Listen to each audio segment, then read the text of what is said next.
So next up, we've got Alison Bennett from CSIRO, who is going to be presenting to us on Australia's future terrestrial carbon sinks. Okay, so yes, I'm Alison Bennett. I'm a postdoc at CSIRO. Sorry. I work with Ian Harmon and Pep Canadal, but the work I'm presenting to you today is also done in conjunction with Marcus Thatcher, Peter Briggs and Damien Irving. Thank you. And I'm going to talk to you about Australia's future terrestrial carbon sinks. If I can get this thing to work. Okay. So, yeah, we all know Australia's climate is changing, but the problem is we don't really know how it's going to change exactly. And that depends a lot on the global emissions trajectory. So what we have here are projections of Australia's future climate under a low emissions scenario. What we can see is there's general agreement that we will have between 1 and 2 degrees of increase in air temperature, but there's a lot of uncertainty in how the precipitation regimes will change. There's a similar circumstance under high emissions, general agreement that somewhere between 2.5 to 4 degrees increase in temperature on average, but again, lots of uncertainty in how the precipitation regimes will change. So my work looks at how those different climate projections will influence simulations of Australia's future terrestrial carbon uptake. And we do this so that we can get baseline estimates of future land carbon uptake for net zero objectives, but also so that we can identify where, and of course where not, to implement nature-based solutions for carbon removal. So those plots I showed you earlier of changes in Australia's climate, they come from some global climate models that were selected by the Australian Climate Service. They represent the projected plausible range of future climates for Australia.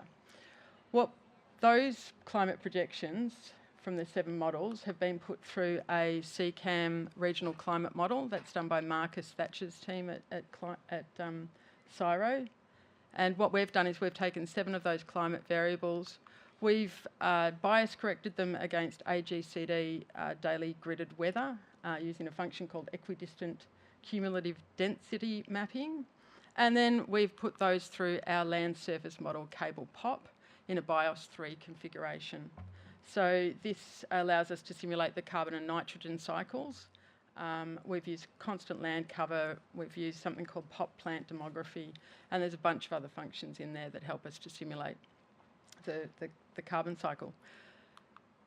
Now, you guys, this is the ACCESS community workshop, so I figure you guys might be interested in how the ACCESS models perform. So in my simulations, there's 2 ACCESS models. I've used ACCESS CM2, but also ACCESS ESM 1.5.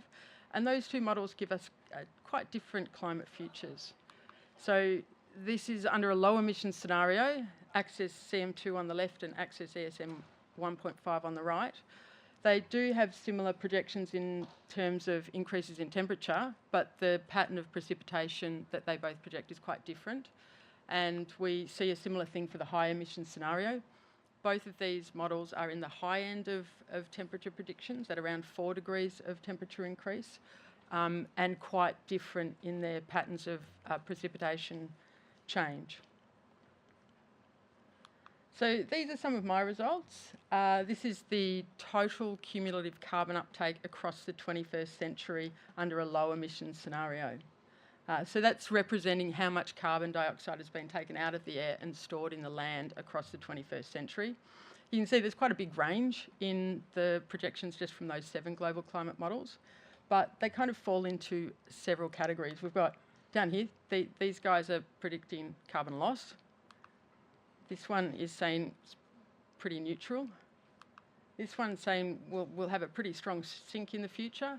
And then these guys in the middle are sort of saying we'll have a strong sink towards the middle of the century, and then there'll be a weakening of the sink, probably alongside carbon dioxide emissions flattening out in that scenario. Under a high emission scenario, the story's quite different. we have 5 of the models saying that we will still have a strong sink at the end of the century. This one here is saying a bit of a weakening sink, and then we have this one down here that's saying conditions will be fairly neutral. And so which ones are our ACCESS models? These guys.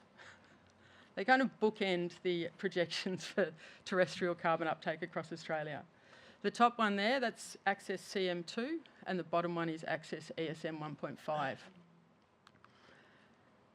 And what's quite interesting about this is that the emission scenario seems to be fairly, the result is fairly independent of the emission scenario. ACCESS-CM2 is always saying that we'll have around 9 petagrams of carbon more stored in the land at the end of the century, whereas ACCESS-ESM 1.5 is saying that number will be closer to 1 petagram of carbon. And to put that in context, 1 petagram of carbon is around a little bit over two times Australia's reported CO2 emissions last year. Now, it's also really important that we look at the rate of change in terrestrial carbon uptake, or change in the rate of terrestrial carbon uptake spatially, because that helps us know where we should be putting carbon removal projects. We don't want to put those in places where carbon uptake is expected to decline. So these are our results for a low emission scenario. What you're looking at is change in carbon uptake rate from the beginning, the baseline period, which for me is 1985 to 2010, to the end of the century, which is 2070 to it's actually 2099. And for the most part, in a low emission scenario, we're seeing small changes, small changes, but there's regions sort of in the southeast and in the north where we see pockets of quite substantial decline. In a high emission scenario, for the most part, we're seeing stronger changes, and in particular, quite strong increases in carbon uptake in the southeast and along the north. Although if you look quite closely, along the southeast, you can see these spots of very red, they're very red, which look to me like they're declines associated with the highland regions. But let's look a little bit more closely at our ACCESS models. So under low emissions, we're seeing mostly declines in carbon uptake rate for both of those models, but really notable differences in the southeast and along the northeast. And in high emissions, the patterns, the differences between the models are more extreme, particularly in those southeast regions and the north. And there's, again, those pockets of large decline. Both of those models are showing that. But we want to tease this out a little bit more. So we wanted to understand how carbon uptake of different bioclimatic regions changes over the 21st century. And we wanted to see how that changes at mid-century compared to end of century. So what we have here, these are the predictions for each of the models. And we've separated the change in carbon uptake into bioclimatic regions. Those are shown in the maps. That points those out. And this is at mid-century. The line here in these plots represents the range of predictions. So each little black dot, if you can see those, they're the individual GCM predictions. And the key thing that sort of stands out to me in this plot is that there's not a lot of difference between the emission scenarios at mid-century, but also that most of our uncertainty is coming from these two bioclimatic regions, the savanna and the sparsely vegetated areas, which are actually kind of most of Australia. So what happens at the end of the century? There's a greater differentiation between the low emissions scenario and the high emissions scenario. We see those low emission scenarios kind of move downwards a little bit, so more likely to be predicting declining rates of carbon uptake. And again, we still have these, most of the uncertainty coming from those savanna and sparsely vegetated regions. But what's going on with the ACCESS models?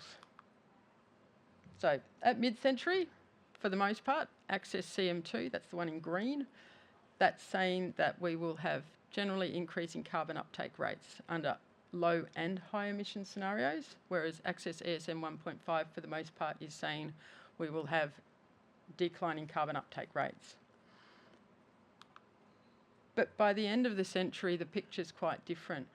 Both of the models at end of century are, for the most part, indicating that carbon uptake rates will be declining by the end of the century compared to the beginning of the century.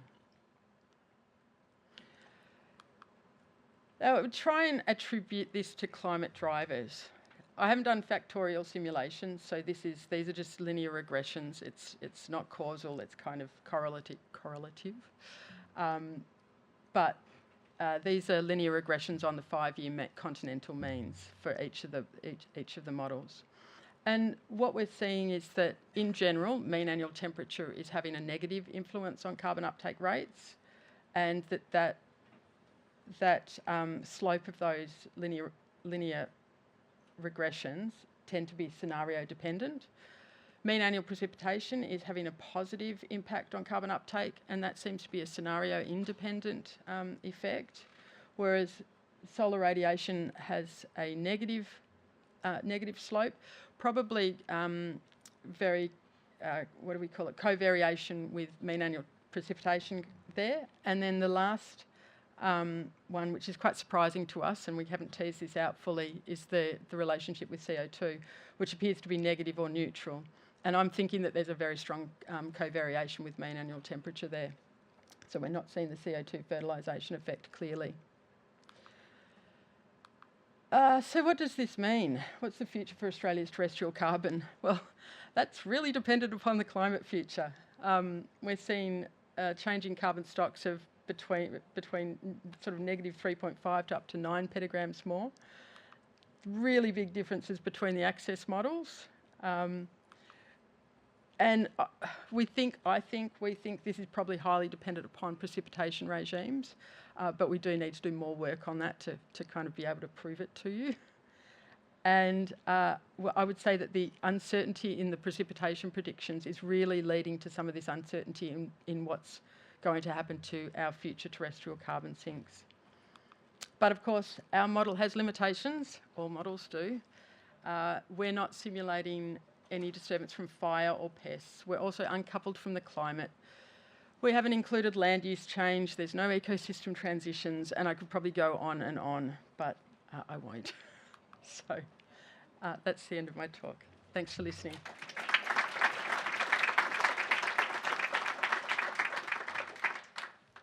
Thanks very much, Alison. We've got time for one question. Yeah, Martin. Any idea why the correlation with temperature would be so different between the scenarios? I think it's the CO2 fertilisation effect kicking in. So I think as there's more CO2 in the atmosphere, the temperature effect is lessened. Okay. That's what I think. There's.